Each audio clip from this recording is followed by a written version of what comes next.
আল্লাহর নবীর চাচা আবু তালেব কাফের মুশরিক অবস্থায় মৃত্যু হয়েছে, কিন্তু ধোঁকাবাজ, ওয়াদা খেলাফকারী, টাকা নিয়ে মেরে দেয়, জবরদখল করে, অন্যায়কারী, এরকম কোনো ইতিহাস আবু তালেবের জীবনী থেকে খুঁজে বের করতে পারবেন না। থাকতে পারে মানুষের মধ্যে খারাপ ভালো থাকবে, ইসমাইলের সন্তানেরা সবাই ভালো এটাও বলবো না, কিন্তু অধিকাংশই তারা গোলামি যেহেতু করেনি, ফলত তারা মিথ্যা ধোঁকাবাজি এই জিনিসগুলো জানতো না, ঠিক যেমন মুহাম্মদ সাল্লাল্লাহু আলাইহি ওয়াসাল্লাম জানতো না। তাহলে কি বোঝা গেল? গোলামির সাথে মিথ্যা, দুর্নীতি, ধোঁকাবাজি সম্পৃক্ত। যে গোলাম হবে ও অটোমেটিক এই জিনিসগুলো শিখে যাবে। তো উম্মতে মোহাম্মদী যেহেতু বানু ইসমাইল, এরাও কোনোদিন মিথ্যা ধোঁকাবাজি জানতো না।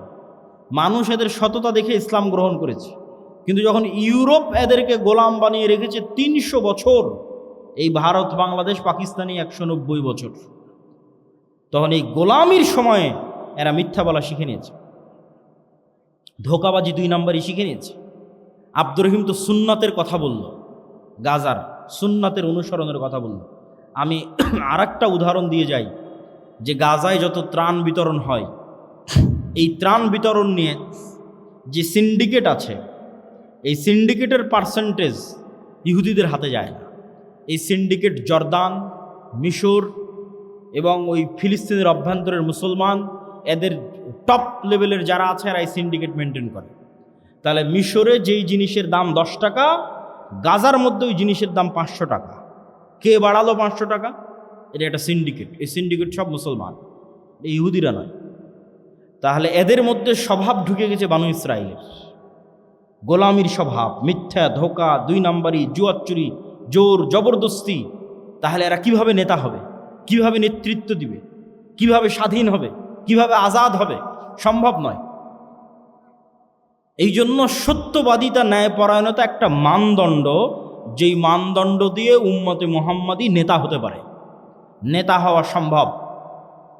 তো আমাদের ওপর গণতন্ত্রকে চাপিয়ে দেওয়া আছে গোলাম তৈরির কারখানা হিসেবে। গণতন্ত্র হচ্ছে গোলাম বানানোর কারখানা। এখান থেকে কি তৈরি হয় বলেন তো? গণতন্ত্র থেকে কি তৈরি হয়? একটু জোরে বলতে হবে, কি তৈরি হয়? গোলাম তৈরি হয়। কিভাবে? গণতন্ত্রের সিস্টেমটাই এমন যে এখানে যদি আপনি 2 নম্বরই না করেন, ধোঁকা না দেন, মিথ্যা না বলেন, গীবত না করেন, নিন্দা না করেন, অপবাদ না দেন, তাহলে আপনার নির্বাচন করে জিতে আসা বহু দূরের কথা। একই দলের একই আসনের মনোনয়ন প্রার্থী যদি 10 জন থাকে, তাহলে সবাই মিলে যদি এই 2 নম্বর ধোঁকাবাজি, দুর্নীতি, টাকা পয়সার লেনদেন, গীবত, তহমত এই রাস্তা অবলম্বন না করে, তাহলে জীবনেও মনোনয়নই নিয়ে আসতে পারবে না। এমপি নির্বাচিত হওয়া তো বহু পরে। তাহলে এমপি নির্বাচিত হওয়া পর্যন্ত যতগুলো স্টেপ আছে, প্রত্যেকটা স্টেপ মিথ্যা দিয়ে পরিপূর্ণ। সারা বাংলাদেশের সবাই জানে, নির্বাচন কমিশনারে যত এমপি তাদের হলফনামা জমা দিয়েছে, এদের 90% মিথ্যা হলফনামা জমা দিয়েছে। কে জানে না? সবাই জানে।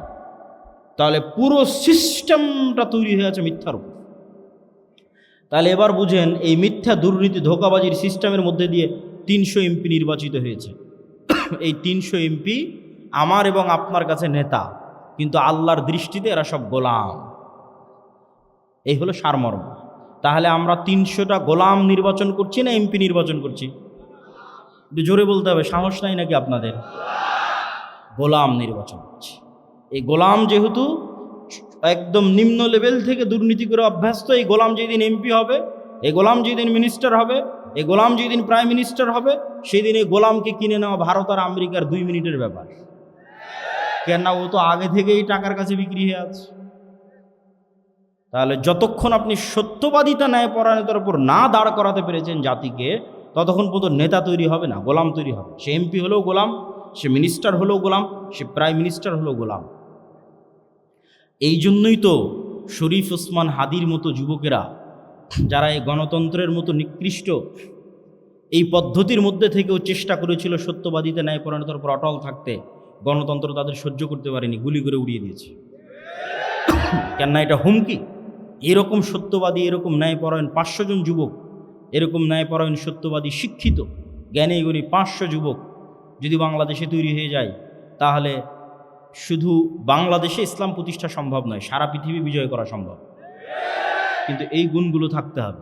ঈমান বিল গায়বে ইয়াকিন থাকতে হবে, শতভাগ তাওহীদ থাকতে হবে, জ্ঞান এবং শিক্ষা থাকতে হবে, সত্যবাদিতা ন্যায় পরায়ণতা থাকতে হবে, অর্থনৈতিক মুক্তি থাকতে হবে। আর সর্বশেষ দুটো জিনিস লাগবে আল্লাহর সাহায্যের জন্য, যেটা বলে আমার বক্তব্য শেষ করব। আল্লাহর সাহায্য ছাড়া ইসলাম এবং মুসলমানদের মুক্তি সম্ভব নয়। আল্লাহর সাহায্য ছাড়া ইসলাম এবং মুসলমানদের বিজয় সম্ভব নয়। ইসলাম এবং মুসলমানদের বিজয়ের পূর্ব শর্তই আল্লাহর সাহায্য। আমি আপনি কে? মুহাম্মদ সাল্লাল্লাহু আলাইহি ওয়াসাল্লামের বিজয় হয়নি আল্লাহর সাহায্য ছাড়া। উনি বদরে বিজয় নেওয়ার জন্য আগের রাতে লম্বা সালাত আদায় করছেন। আবু বকর রাদিয়াল্লাহু তাআলা আনহু বলছেন, কাফাকা মুনাশাদাতাকা রব্বাক, যথেষ্ট হয়েছে, এত দোয়া করতে হয়, এত লম্বা সালাত আদায় করতে হয়। কিন্তু মুহাম্মদ সাল্লাল্লাহু আলাইহি ওয়াসাল্লাম খুব ভালোভাবে জানেন, তিনি যত বড় নবী হন, যত বড় আল্লাহওয়ালা হন, যত সর্বশ্রেষ্ঠ রাসূল হন, আল্লাহ যদি তাকে সাহায্য না করে উনি জিততে পারবেন না। আর আল্লাহর সাহায্য ততক্ষণ আসবে না যতক্ষণ না উনি সালাত আদায় না করেন, যতক্ষণ না উনি রাতের সালাতে আছেন, যতক্ষণ না উনি সকাল সন্ধ্যার জিকিরে আছেন, ততক্ষণ আল্লাহর সাহায্য তার উপর আসবে না। এটা উনি আমাদের চেয়ে ভালো জানেন, এটা উনি আবু বকর রাদিয়াল্লাহু তাআলা আনহুর চেয়ে ভালো জানেন। এই জন্য মুসলমানদের মুক্তির কোনো রাস্তা নাই সালাত ছাড়া। সালাত নাই, আল্লাহ সুবহানাহু ওয়া তাআলার গন্তির মধ্যে নাই, আল্লাহ সুবহানাহু ওয়া তাআলার কাউন্টের মধ্যে নাই। আল্লাহ সুবহানাহু ওয়া তাআলা তাকে গণে না, ধরে না, মুসলমান হিসেবে ধরে না, মানুষ হিসেবে ধরে না। সে কে? আল্লাহ সুবহানাহু ওয়া তাআলা তাকে চেনে না। তাহলে 16 কোটি বেনামাজি ভোট দিয়ে ইসলাম বিজয় করা সম্ভব নয়।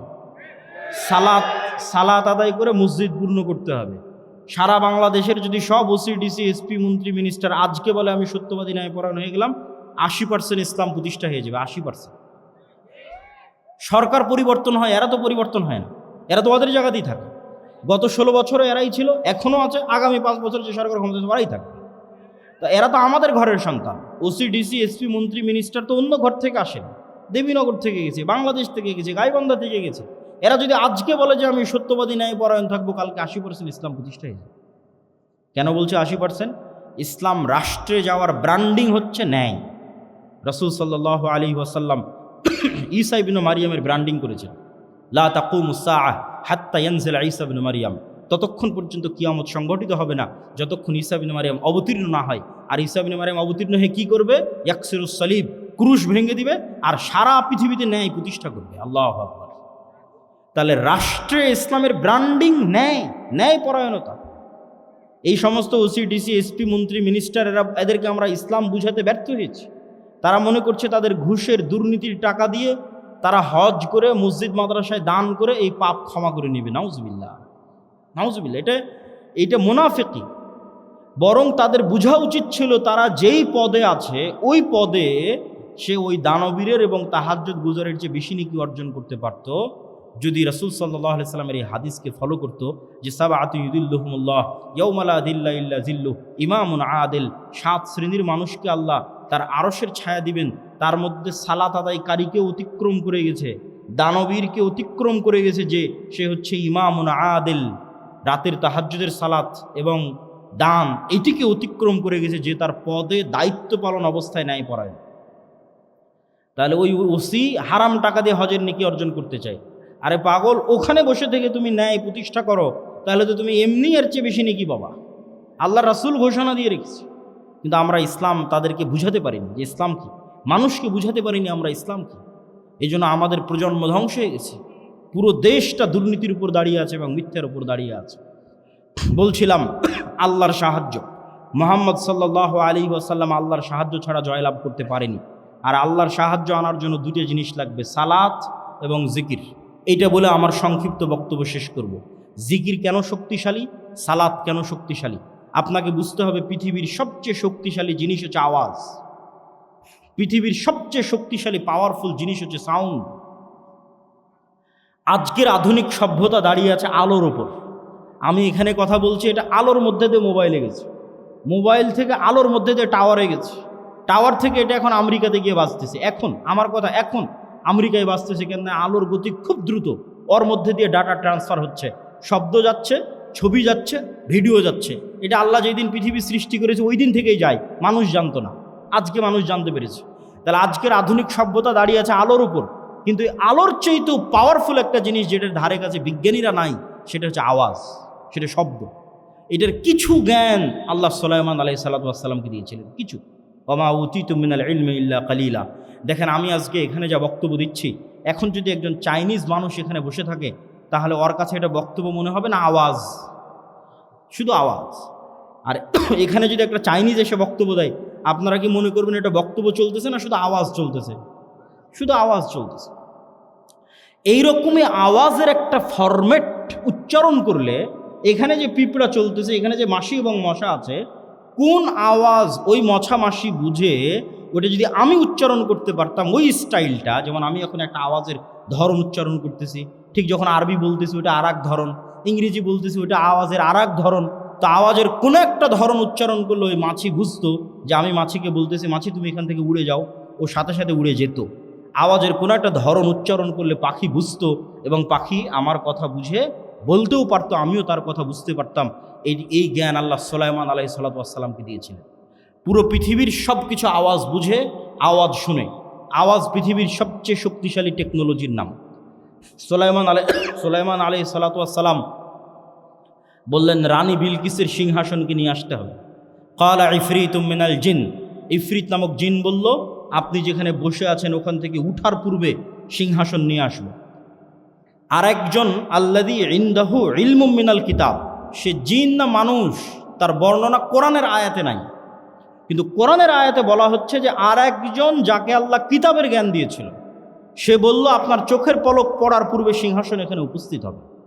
তো কোরআনের ধারা বিবরণীতে বোঝা যাচ্ছে জিন নিয়ে আসতো গায়ের শক্তিতে, আর যে বলল চোখের পলকে নিয়ে আসবো, এ নিয়ে আসবে জ্ঞানের শক্তিতে।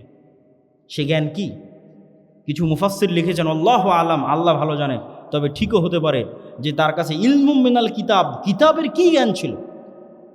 কিছু মুফাসসির লিখেছেন লাওহে মাহফুজের বিশেষ জিকির, আল্লাহ সুবহানাহু তাআলার বিশেষ কোনো জিকিরের জ্ঞান ওই ব্যক্তির কাছে অথবা ওই জিনের কাছে ছিল, যেটা বলা হচ্ছে আল্লাহ ইনদাহু ইলমুম মিনাল কিতাব, যে জিকির উচ্চারণ করে চোখের পলকে সিংহাসনকে ওখান থেকে সুলাইমান আলাইহিস সালাতু ওয়াস সালামের সামনে নিয়ে আসা হয়েছে।